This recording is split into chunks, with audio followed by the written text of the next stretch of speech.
So now we're gonna watch this. Cool. So this infrastructure issue, how does it work? I know it might be quiet, but I can't do anything. I can't do anything unless I downloaded the video myself. Infrastructure. Yeah. Okay, well, this period we talked about earlier, Yeah. between essentially going from zero to owning assets. Yep. That period we talked about, so having no liabilities during that period. What you've actually got to do, and it might sound obvious, but what you actually have to do is save. Yep. And you have to build your asset base. That's true. Because But you can't save dollars. it's going to be very, very easy for you, for example, to go and take a job somewhere, get a salary every month, Yeah. and then start signing up for liabilities based on that salary. Yeah.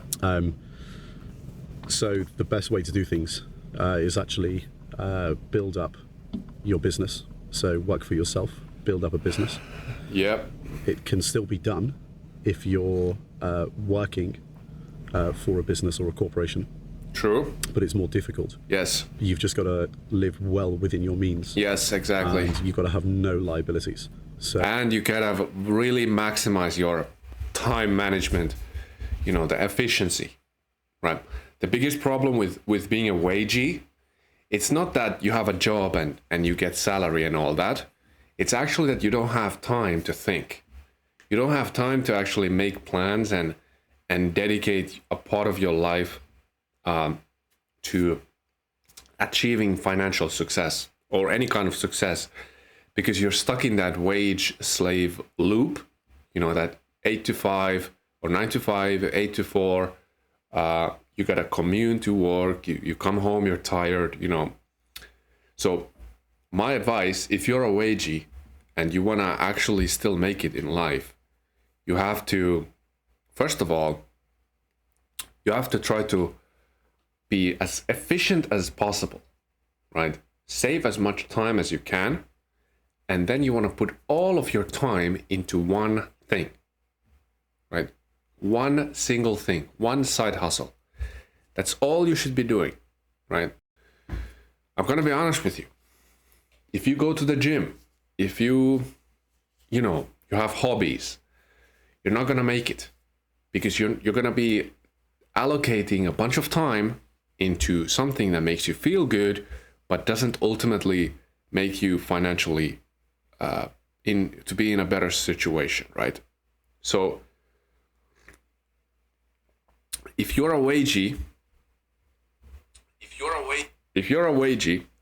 what you should be doing, and this is what I did actually.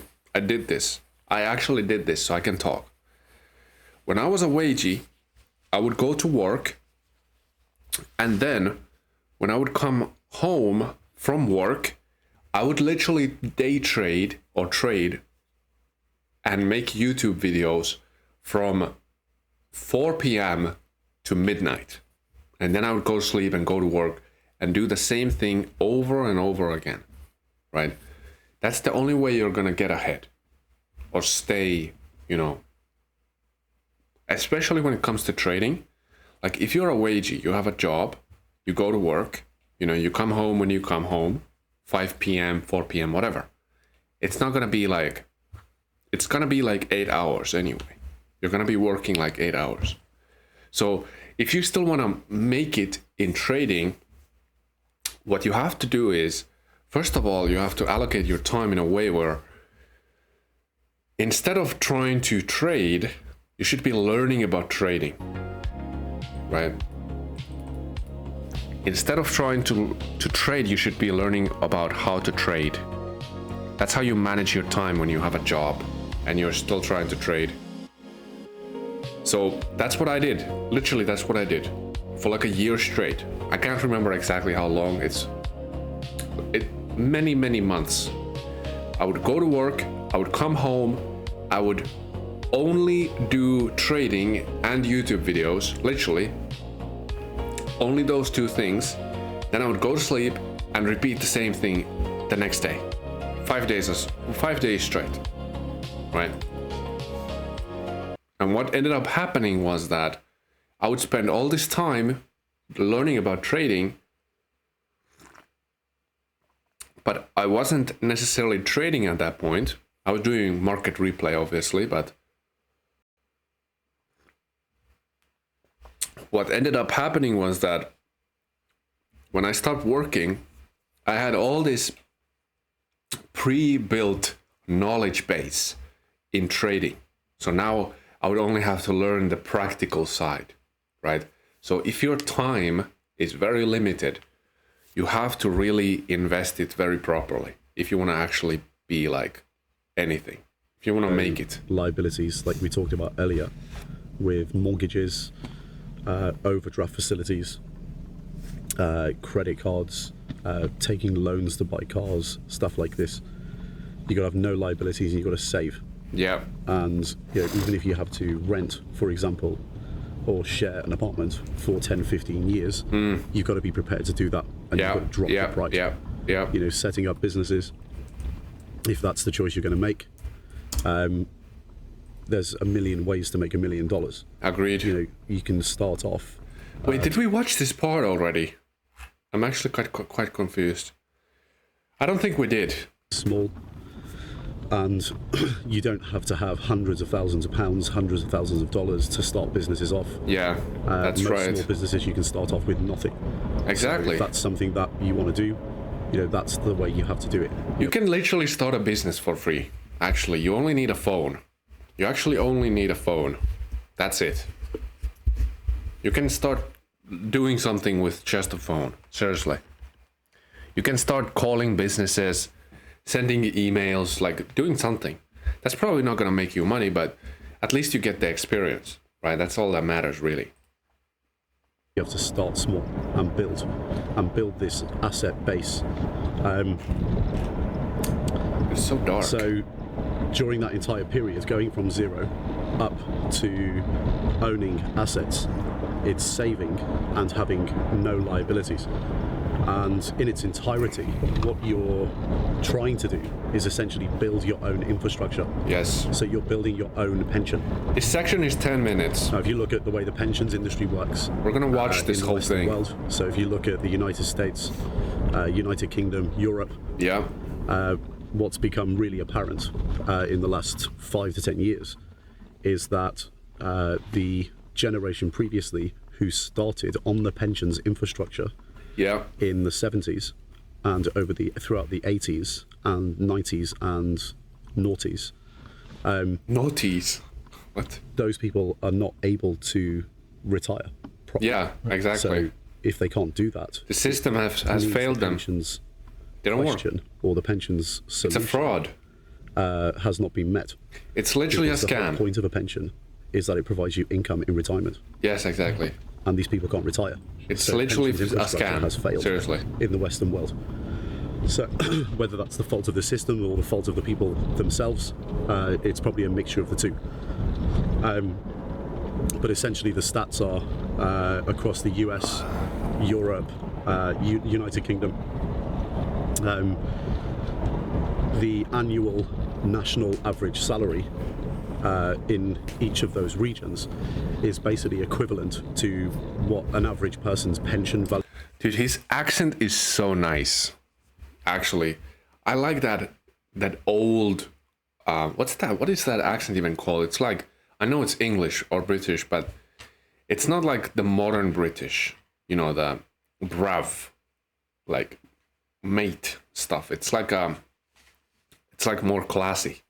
I like that classy English accent.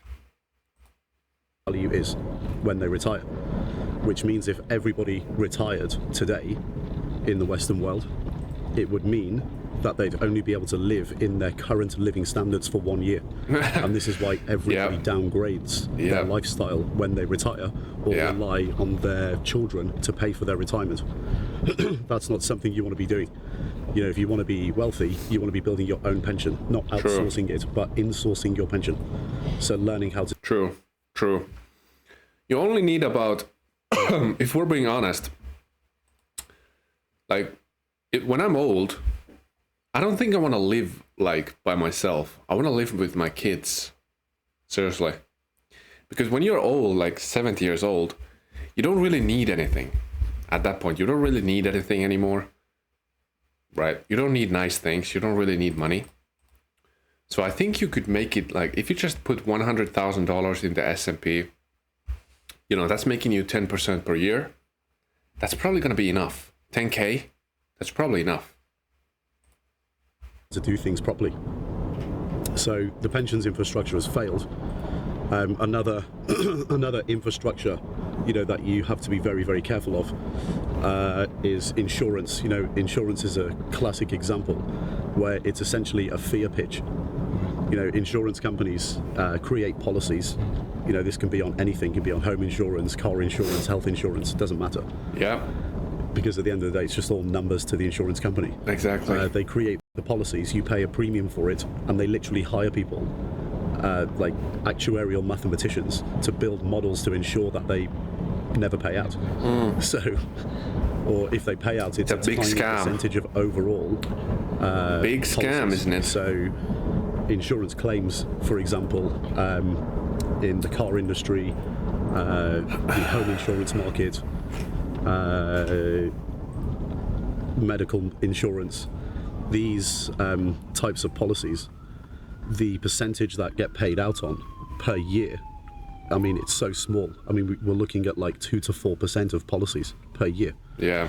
So it's a big scam. The best way to create your own insurance, and it's again pretty obvious, is to build your own infrastructure so you become wealthy. So imagining, why do you take an insurance policy, say for accident or health insurance? Because one day you might have an accident, and people live in fear that one day they will, and then they have all these medical expenses that they have to pay. Yeah. So let's say, for example, in 15, 25 years, you're going to have an accident where you walk into the middle of the road and you get hit by a car, and you're going to be in hospital for a month. Well, the only real way to insure yourself against that is to actually just become wealthy. Yeah. So if you spend all that time knowing that could be the case, it's lazy to go and pay for a premium for a policy that may never actually pay out. So insurance is another infrastructure, as well as a big scam. Isn't necessarily built for your own benefit. Big scam. The other one is the whole private debt market, which we keep going back to. Yeah, so just that's a big scam too. Credit reports and the credit reports companies. Yeah. Just think how absurd this is.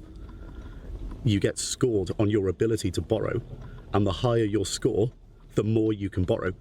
So the higher you score, and the more compliant you are when it comes to liabilities, the bigger liabilities you can take on. That's your reward. That's your reward.